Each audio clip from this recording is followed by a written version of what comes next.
Mateus, capítulo de número 23, a partir do versículo de número 37. Mensagem que o Senhor nos direcionou para esta manhã.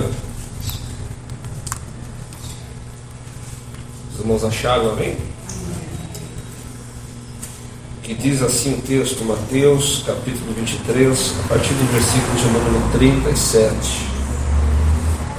Jerusalém, Jerusalém, que mata os profetas e apedreja os que te são enviados. Quantas vezes quis eu ajuntar os teus filhos, como a galinha ajunta os pintos debaixo das asas, e tu não quisestes. Eis que a vossa casa vos ficará deserta, porque eu vos digo que desde agora me não vereis mais, até que digais: bendito o que vem em nome do Senhor. Amém? Glória a Deus. Irmãos, essas palavras quem disse foi Jesus Cristo. Jesus falou essas palavras acerca da nação de Israel, acerca de Jerusalém, que na época de Cristo o rejeitaram como Messias.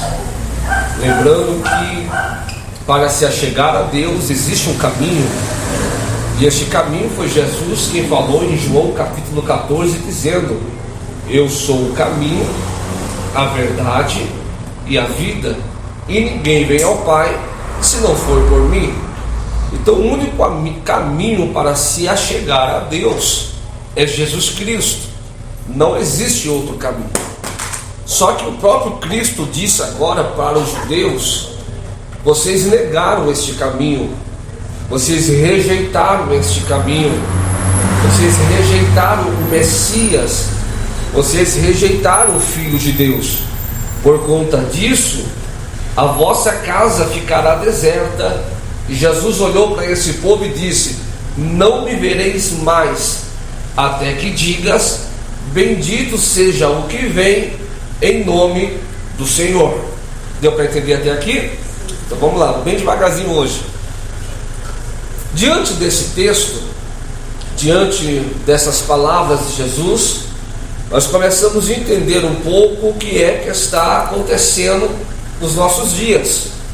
Os irmãos estão acompanhando os noticiários, as notícias, as redes sociais, as internets, e vocês estão vendo que o mundo está em guerra, e que mais uma vez, desde 1948, quando foi dado a nação por nação de Israel, ela está sendo mais uma vez atacada. Israel está sendo bombardeada. E eu, olhando para esse cenário, eu comecei a questionar e a estudar para ver a relação que tem esses acontecimentos com a Bíblia Sagrada. Então nesta manhã eu quero meditar nisso com vocês. Qual a relação desta guerra, pastor Diego, de Israel, desse bombardeio a esta nação, e o que a Bíblia diz sobre isso, e o que nós podemos esperar de Deus nesse exato momento, nesses dias que nós já estamos vivendo. A palavra de Deus diz em Lucas capítulo 21, do versículo 31 ao 33: assim também vós, quando vires acontecer essas coisas, sabei que o reino de Deus está perto. Jesus falou: em verdade vos digo, que não passará esta geração até que tudo isto aconteça. Passará o céu e a terra, mas as minhas palavras não hão de passar. Jesus nos deu um alerta: quando virem essas coisas acontecer, sabei que o reino de Deus, ele está próximo. Então o nosso relógio, que nós chamamos o relógio de Deus, se chama hoje Israel. O relógio de Deus é nós olharmos para Jerusalém, para entendermos o tempo das coisas que estão para acontecer. E por que nós olhamos para Israel? porque Israel é a nação eleita por Deus. É o que diz a Bíblia na primeira carta de Pedro, no capítulo 2, no versículo 9.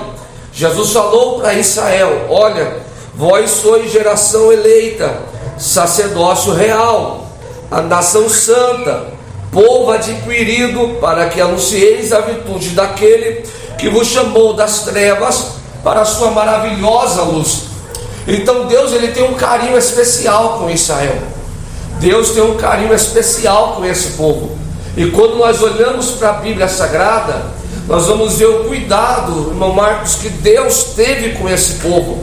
A Bíblia diz em Números capítulo 33, que Deus libertou este povo das mãos do opressor, das mãos de Faraó, e retirou esse povo do Egito. E olha a maneira que Deus fez para libertá-los. É só você ver as 10 pragas que desceram sobre aqueles que se levantaram contra a nação de Israel. Em Êxodo capítulo 3, Deus se manifesta no fogo que está em uma sarça em cima do monte, fala com Moisés, dizendo: Moisés, esse povo não ficará cativo para sempre, vou libertar esse povo, porque esse povo é meu. No livro de Êxodo nós vamos ver que durante a peregrinação, do hora que o povo sai do deserto até a terra prometida, nós vamos ver o cuidado que Deus tem com esse povo, não deixando faltar alimento, descendo um manar direto do céu, tirando água da rocha, dando a este povo vestimentas e livramento. E Êxodo diz que durante a noite uma coluna de fogo para aquecer, durante o dia uma nuvem de glória para trazer sombra para este povo. Deus fez uma promessa para esse povo em Gênesis capítulo 12, dizendo: olha, eu farei de ti uma grande nação, abençoarei a sua descendência e multiplicarei a sua descendência como a estrela do céu, a estrela da terra, do céu, e como a areia do mar. Então há uma promessa sobre essa nação. Se nós olharmos para Salmo 122, por que nós devemos orar por Israel? Por que nós devemos orar por Jerusalém? Porque a Bíblia diz em Salmo 122, do verso 6 ao verso 7, orai pela paz em Jerusalém. E há uma promessa para quem ora por essa nação. A promessa é: prosperarão aqueles que te amam, haja paz dentro dos teus muros e prosperidade dentro dos teus palácios. Então, quando nós incluímos a nação de Israel em nossas orações, há uma promessa. Essa promessa é que Deus nos abençoará quando nós oramos pela paz dentro dessa nação.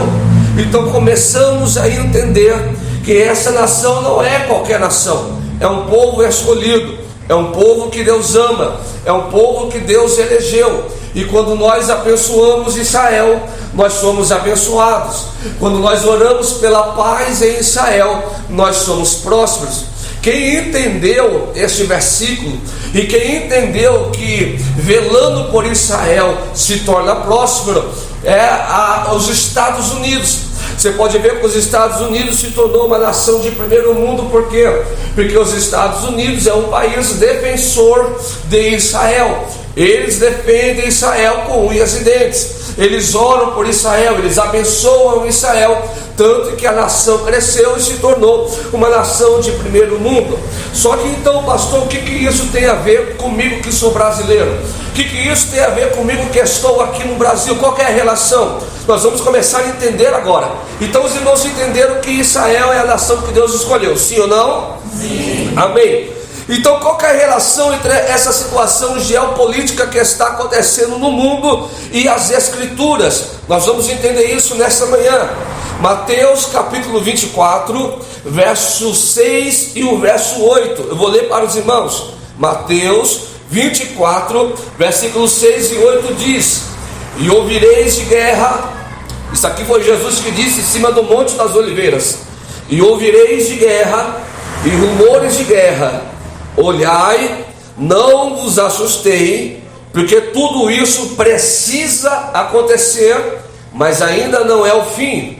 Jesus falou: porque se levantará nação contra nação, reino contra reino, haverá fome, peste, terremoto em vários lugares, mas todas essas coisas são o princípio das dores. Jesus disse isso, irmãos, há mais de 2000 anos atrás. E hoje, mais uma vez, nós estamos vendo essas palavras de Cristo se cumprindo. Jesus disse: e havereis guerras, rumores de guerra. Aí a gente fica pensando, é o fim? O próprio Cristo respondeu: não vos assustei, porque isso não é o fim. Porém, tudo isso precisa acontecer. A pergunta é: por que precisa acontecer? Se não é o fim, por que essas coisas precisam acontecer? O próprio Cristo disse: porque todas essas coisas são o princípio das dores. Pastor, o que é o princípio das dores? O princípio das dores é o que anuncia a vinda de Jesus Cristo para arrebatar a sua igreja. Então o arrebatamento não é o fim das coisas? Não. O arrebatamento é o maior evento escatológico esperado em todo o mundo pelos cristãos e não é o fim. Na verdade, o arrebatamento é o começo dos fatores escatológicos. O arrebatamento é o que dá início ao fim, mas ainda não é o fim. Vamos entender isso daqui. Então Jesus falou que precisa ter guerra e rumores de guerra. Jesus disse também que quando vimos essas coisas, sabemos que o reino de Deus está perto. A carta que Paulo escreveu aos Romanos, capítulo 13, versículo 11, diz assim, que nós precisamos despertar do sono, porque a nossa salvação está mais próxima agora do que quando nós aceitamos na fé. E conhecendo o tempo, já é hora de despertarmos do sono. Jesus falou em Mateus 23 e 24: o dia e a hora e a data ninguém sabe, senão o Pai. Então se vier alguém falar: Jesus vai voltar em 2030 no dia 15 de outubro, está mentindo. Ninguém sabe o dia nem a hora. Porém, Jesus falou: dá para conhecer o tempo, porque eu darei sinais da minha vinda. Eu darei sinais que eu estou voltando. E um desses sinais é esse que nós lemos aqui. Jesus falou: vai ter fome, vai ter pestes, vai ter rumores de guerra, vai se levantar nação contra nação, reino contra reino. Foi o que Jesus disse. Vamos olhar então o nosso atual cenário geopolítico neste momento.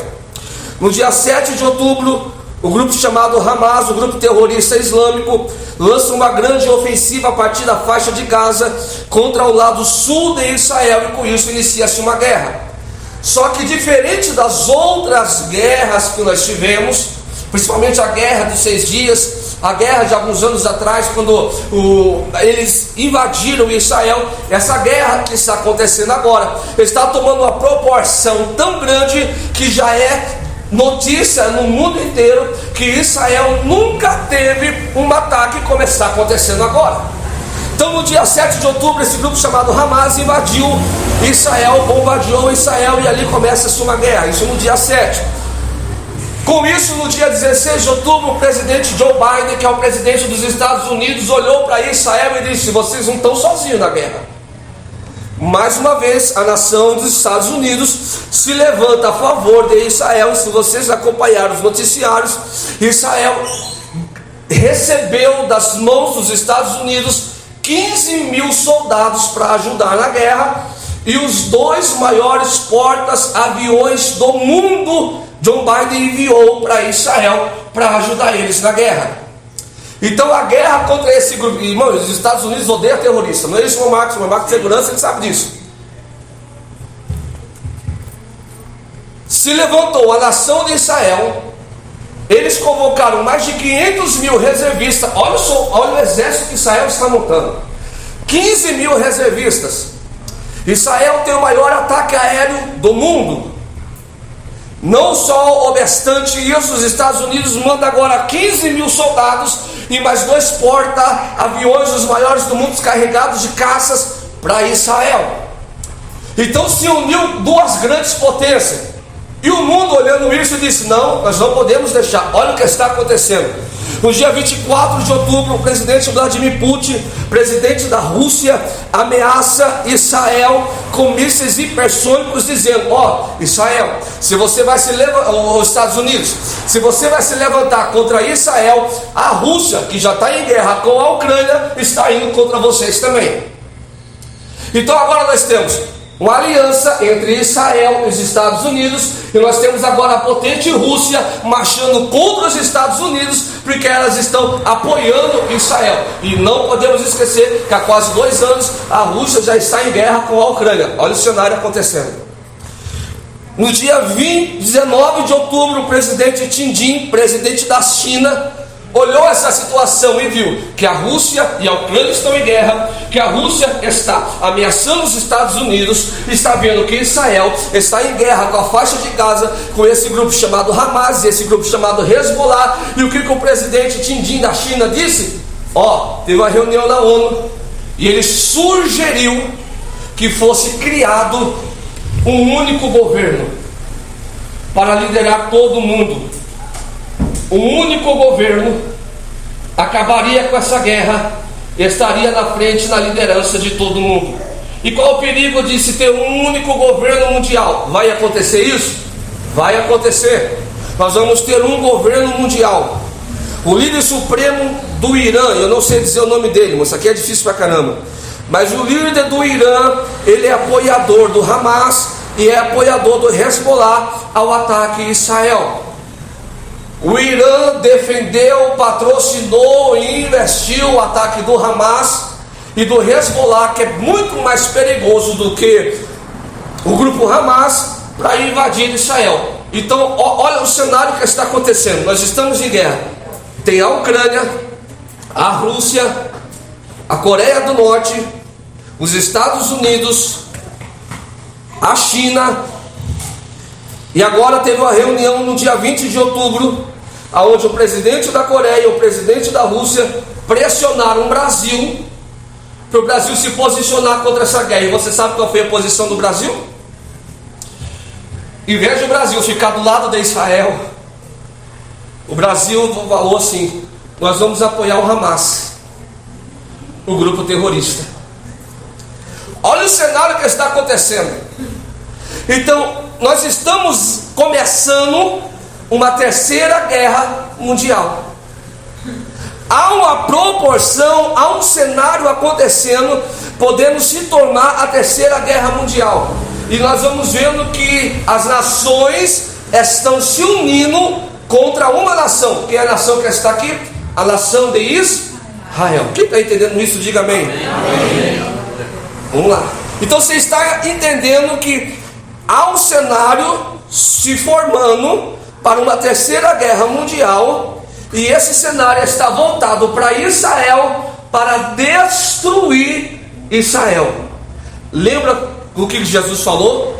Tudo isso precisa acontecer. Por que tudo isso precisa acontecer? Porque esse é o cenário propício para a apresentação de um governo chamado governo do anticristo. Quem que é o anticristo, pastor? O anticristo é todo aquele que se levanta contra Deus, o sistema de Deus e tudo aquilo que é de Deus. Então o anticristo, ele vai trazer a solução e a paz mundial no meio dessa guerra. Só que se o anticristo, que é o próprio diabo, precisa se manifestar para trazer a paz, se a proposta dele é trazer uma paz e é uma falsa paz, o mundo precisa estar como? Em guerra. O mundo precisa estar de que jeito? Um caos. Os países e as nações precisam estar como? Umas contra as outras, para que ele apareça e diz: eu trouxe a solução para o mundo, eu trouxe a solução, eu trouxe a paz.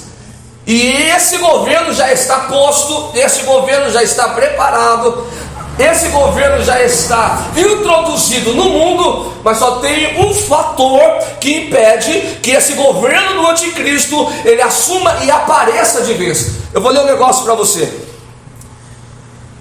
Quem que é o anticristo? 2 Tessalonicenses capítulo 2, no versículo 3 a 4, diz assim: Não deixe que ninguém vos engane de modo algum. Antes daquele dia, que dia? É o dia que se apresentará o anticristo. Virá a apostasia. Então será revelado, olha o que a Bíblia chama o anticristo: de homem do pecado e de filho da oposição, filho da perdição. Este anticristo se exalta acima de Deus. Ele quer se chamar-se de Deus. Ele vai contra Deus e ele quer uma adoração direcionada para ele.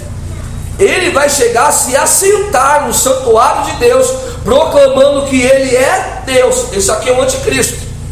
Olha o que a Bíblia diz também em 2 Tessalonicenses, capítulo 2, do versículo 8 ao 10.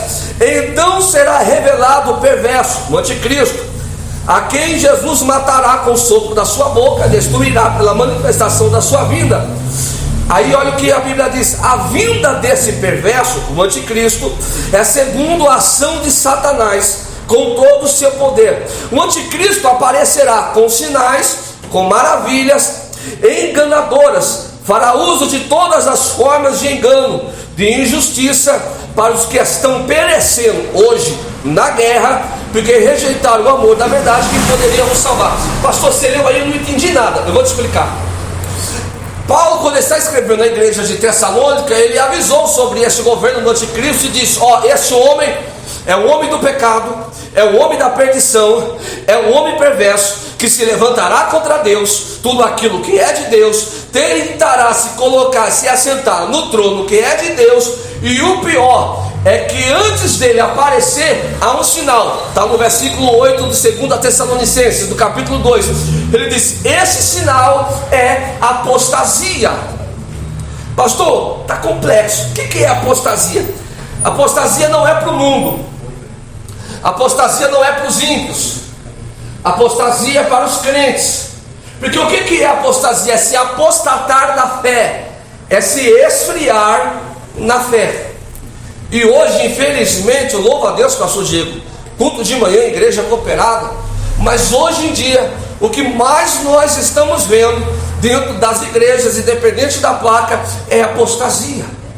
É as pessoas se apostatando da fé, é as pessoas se distanciando de Deus, é as pessoas não acreditando mais na palavra que carrega essa escritura, é as pessoas não mais se interessando pelas coisas que são de Deus, que vêm de Deus. As pessoas não se interessando mais pelo reino dos céus, não querendo mais a salvação, não pregando mais o arrebatamento e nem falando mais sobre o sacrifício da cruz. Perceba que essa geração é uma geração egocêntrica, é uma geração que elas vêm para a igreja e elas querem tudo só para mim, mas não querem se doar nada para Deus. É uma geração que busca a bênção, mas não quer o abençoador, busca a cura, mas não quer o curador, busca o livramento, mas não quer um Deus que possa livrar. Então a gente vai buscando coisas supérfluas, coisas naturais, coisas deste mundo, e cada dia mais nós vamos se afastando daquilo que é de Deus, daquilo que vem de Deus.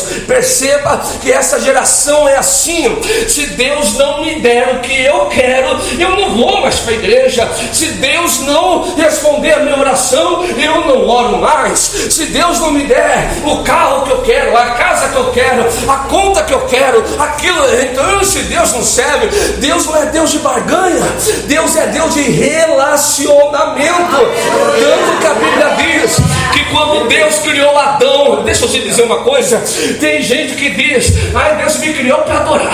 E eu digo: irmão, Deus não te criou para adorar, porque para isso ele já tem os anjos. Isaías capítulo 6 diz que há uma comitiva de serafins que assiste diante do trono de Deus, e esses serafins é 24 horas dizendo: santo, santo, santo é o Senhor dos exércitos. É 24 horas adoração diante do trono. Pastor, então para que Deus me criou? Relacionamento. A proposta de Deus para o homem é relacionamento.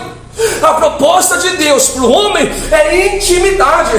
Deus olhou para Adão e disse: Adão, a proposta minha para contigo é relacionamento. É por isso, Adão, que eu vou descer todo dia ao final da tarde para a gente passear, conversar. Me conta como foi seu dia, Adão. Me conta quantas aves você deu nome. Me diga quantas plantas você identificou, separou e você nomeou, porque eu te dei sabedoria e autoridade para você possuir essa terra. Fala para mim, Adão, como é que você acordou, o que você comeu? Eu quero diálogo, eu quero intimidade, eu quero conversar. A proposta de Deus para mim e para a tua vida é relacionamento. É relacionamento, é intimidade. Só que a apostasia está quebrando esse relacionamento. A apostasia está quebrando esse laço de Deus conosco.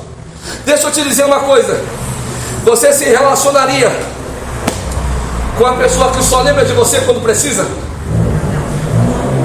Que só fala com você quando é para pedir alguma coisa? Que só fala com você quando está na prova da necessidade? Aí eu lembrei que ele existe, deixa eu ir lá falar com ele. Você quer relacionamento com alguém assim? E você acha que Deus também quer? A proposta de Deus é relacionamento. Eu preciso me relacionar com Ele. Só que Deus, irmãos, Ele é educado. Deus não vai forçar relacionamento. Relacionamento forçado não dá certo. Deus não vai forçar intimidade. Intimidade forçada não dá certo. É por isso que a Bíblia diz em Tiago, capítulo 4, versículo 8: chegai-vos a Deus, e Ele se chegará a vós. Ele diz: se você vier até mim, eu vou até ti. Relacionamento. Só que hoje em dia as pessoas estão perdendo o relacionamento. Isso se chama apostasia.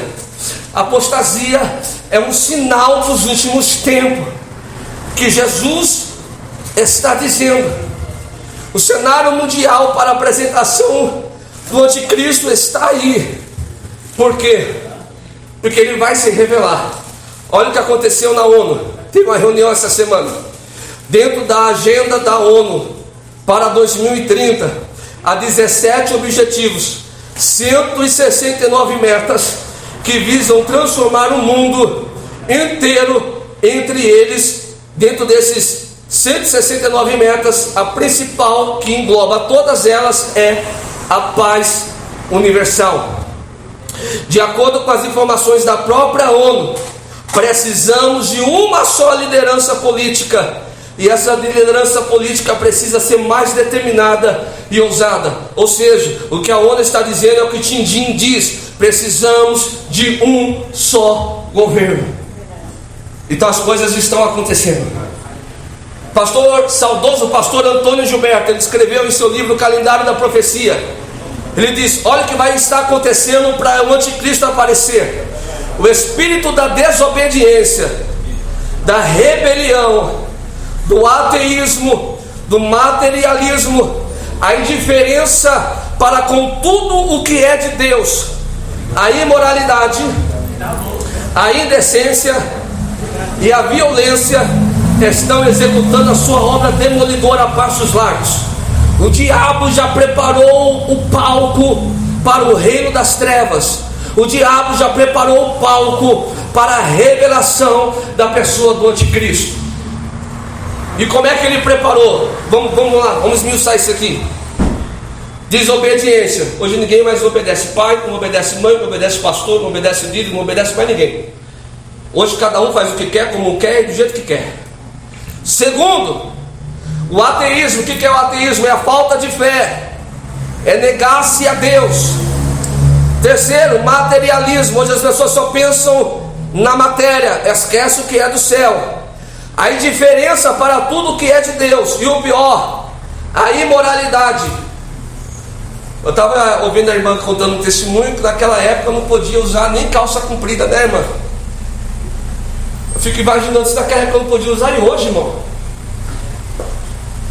onde as pessoas andam seminuas, perderam a imoralidade, andam com tudo à mostra, o corpo à mostra, se expondo tudo, não tem mais senso de moral, não tem mais aquele senso de não, eu preciso me cobrir. Parece que quanto mais se despir, mais bonito é. perdeu o senso da imoral. O mundo está caminhando para a sua imoralidade.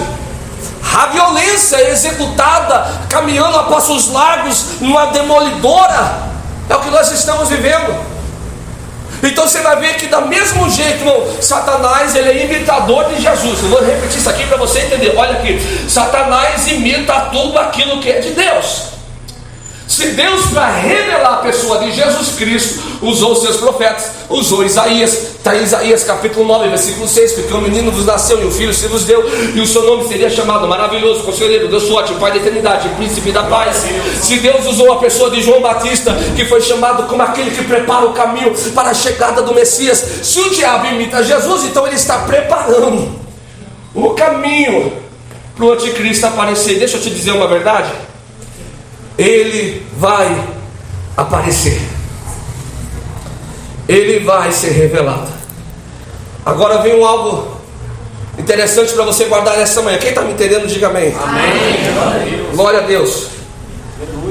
Só existe um fator hoje que impede o governo do anticristo aparecer. Só existe um. O que impede, pastor? Está tudo pronto? Está tudo pronto. Está tudo preparado? Tudo preparado. Você viu no jornal? O Papa rasgou a Bíblia e disse que não acredita mais no que está escrito lá. Vocês viram isso? O mundo está preparado, o caos já está pronto. O governo do anticristo já está assim, ó. Já posso assumir? Já posso assumir? Já posso assumir? Alguém está dizendo, não, ainda falta uma coisa para você assumir.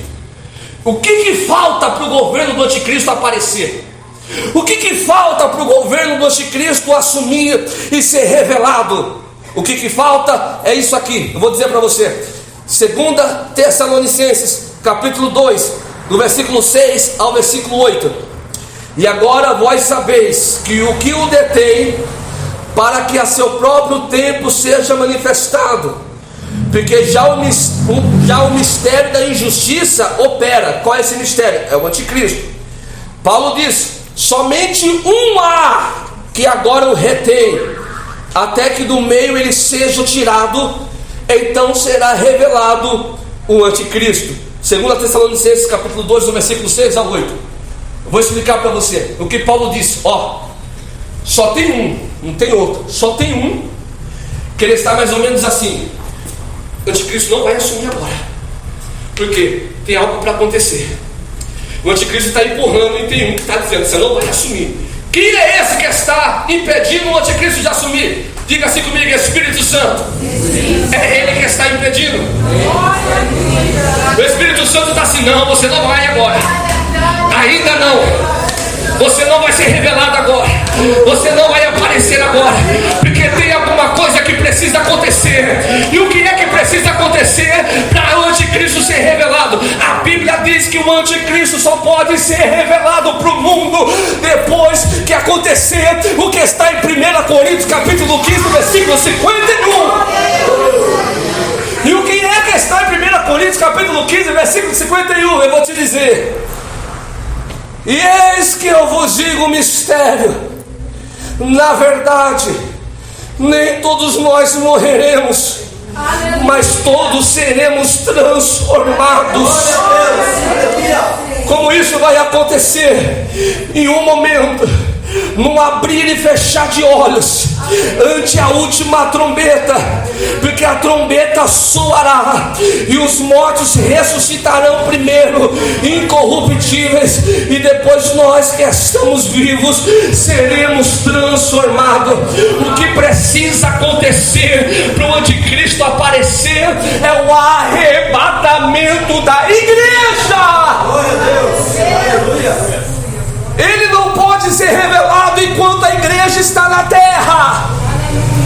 Ele não pode assumir, porque a igreja está na terra. Ele não pode executar os seus planos malignos nem satânicos, porque a igreja de Jesus está na terra. Oh, glória!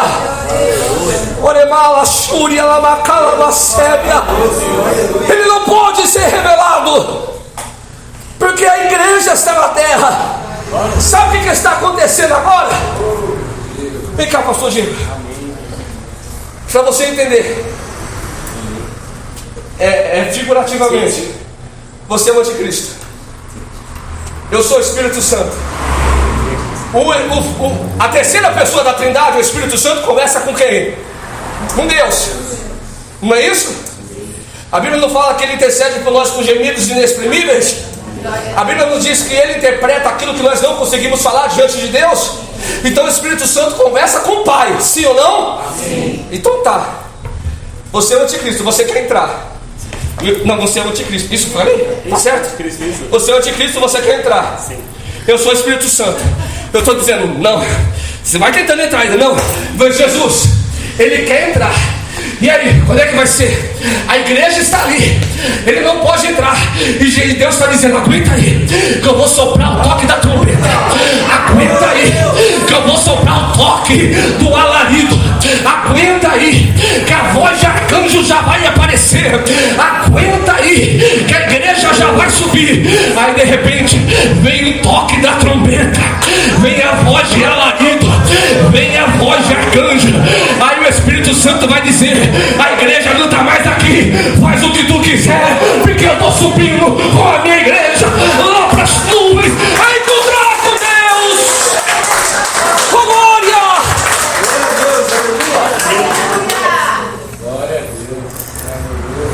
Aí sim, o Espírito Santo não está mais na terra.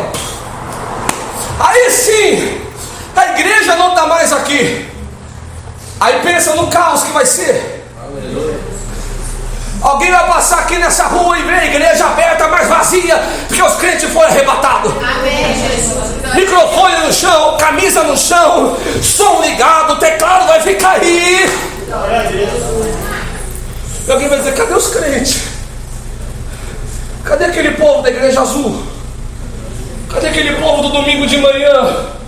Não estão mais aqui. Aleluia. Você sabia que já existem companhias aéreas que não contratam pilotos de avião que são crentes? Porque eles confiam e acreditam que no arrebatamento eles sumirão. Se alguém fizer um curso para piloto de avião e chegar lá na companhia e dizer, eu quero entregar o currículo, então eu perguntar, você é crente? Sim, você não serve. Aleluia. Porque se você estiver pilotando e de repente você sumir, quem vai guiar o avião? Essa trombeta vai tocar, a voz de alarido vai aparecer e nós seremos transformados. E como é que acontece o arrebatamento? 1 Coríntios 15, 52. No abrir e fechar de olhos. Eu vou contar até 3, olha aqui para mim. No 3 você pisca. 1, 2, 3. Dá tempo de fazer alguma coisa? Dá tempo de se preparar? Então a gente precisa andar preparado. Enquanto o mundo vai se apostatando da fé, o mundo se apostata, mas eu não. Eu vou me relacionar com Ele. Eu vou dizer igual cantar aqui em Maranata, ora vem, Senhor Jesus. Vou fazer igual o pastor Diego aqui, eu vou orando, eu vou jejuando, eu vou me alimentando o meu espírito, eu vou me mortificando. Pastor, mas está difícil, a minha carne está gritando. Mas aí a Bíblia diz em Mateus 24:13: aquele que perseverar até o fim, este será salvo. Olha o que Deus está dizendo para nós esta manhã. Oh, glória a Deus. Por mais que as coisas estejam difíceis, por mais que as provas sejam pesadas, por mais que as lutas sejam árduas, pastor, eu estou desempregado, pastor, eu estou enfermo, pastor, eu estou doente, pastor, estou passando dificuldade financeira, pastor, estou passando dificuldade na minha casa, pastor, estou passando dificuldade no meu casamento, eu não tenho mais vontade de orar, eu não tenho mais vontade de congregar.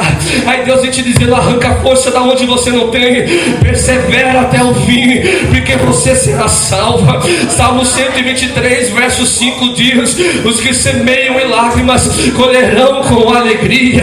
Salmo 126 verso 6 também diz: aquele que leva a preciosa semente do Senhor andando e chorando voltará com alegria. Apocalipse capítulo 3 verso 11 diz: guarda aquilo que tu tens, para que ninguém roube a sua coroa. Guarda a tua fé, guarda a tua oração, guarda o teu culto, apresenta para Deus com diabo, sabe por quê? O diabo está olhando e está dizendo: quero ver ele cantar, quero ver ela orar, quero ver ele ir para a igreja. Olha o que eu estou fazendo, olha o jeito como eu estou levantando. Mas toda vez que você vem aqui, e mesmo com todos os problemas que você tem, você está adorando, você está confundindo a cabeça de Satanás e está dizendo para Deus: ainda que a figueira não floresça, ainda que a vide não dê os seus frutos, eu quero relacionamento contigo, eu quero intimidade contigo, eu quero que venha do alto, eu quero que venha do céu, eu quero que venha de ti, Senhor. Fica de pé, por favor. Glória a Deus, aleluia. Deixa eu te dizer uma coisa. A tendência daqui para frente é as coisas piorarem. Jesus falou: se você está esperando esse mundo melhorar, vai não. Se você está esperando uma reviravolta, não vai não. As coisas vão piorar. Mas o Espírito Santo está conosco. Ele diz: o justo viverá da fé. Romanos 1,17. Ainda que o mundo piore, ainda que todas as portas da terra se fechem, há uma porta do céu aberta esperando por nós. Aleluia. Jesus vai dizendo: enquanto essas coisas estão acontecendo, não se turbe o vosso coração. Não se turbe o vosso coração. Diga isso para alguém próximo a você. Diga: não se turbe o vosso coração. Credes em Deus, não se desespera, crê em Deus. Não se desespera, acredita em Deus. Falta só um pouquinho de tempo e nós vamos subir. Falta só um pouquinho do tempo, nós vamos ser arrebatados. Falta só um pouquinho de tempo e a igreja vai subir nessa terra. Então não se turbe o vosso coração. Jesus falou em João 14: credes em Deus, credes também em mim. Na casa de meu Pai há muitas moradas. E Jesus disse: eu vou para o Pai, mas eu voltarei e vos buscarei, para que aonde Ele estiver, eu e você possamos estar com Ele também na eternidade. Então não se turbe o vosso coração. Feche seus olhos. Enquanto vocês vão estar louvando a Deus com este louvor, vai falando com Ele: Jesus, me ajuda a perseverar até o fim. Aleluia. Alabachúria, alabacai. Estão acesas. Ora malachúria, alabacai. Eu vou ver pela mão do Pomanassa. Estou esperando os teus braços. Alamagoria, alabachúria. Jesus, estamos te esperando. Até que eu vou abrir pra você. Chama Jesus aqui nesta manhã. Diga: Espírito Santo, vem morar em mim. Diga: Jesus, eu quero relacionamento. Fazendo Deus que restaura a intimidade. Diga: Jesus, eu quero sentir a tua presença nesta manhã na minha vida. As minhas vestes brancas estão só te esperando. E Ele vai vir. Sinta a presença do noivo nesta manhã. Sinta a presença do Espírito Santo nesta manhã. Se você já não sentia mais, diga: Jesus, eu quero te sentir de novo. Diga: Pai, deixa eu te sentir, não deixa eu sair daqui sem sentir tua presença. Diga: eu quero voltar a sentir aquele arrepio, eu quero voltar a falar em língua estranha, eu quero voltar a chorar na tua presença, eu quero voltar a sentir a tua essência. Diga: vem, Espírito Santo, e toma o teu lugar nesta manhã no meu coração.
de Cristo. E nós o veremos face a face daqui a pouco.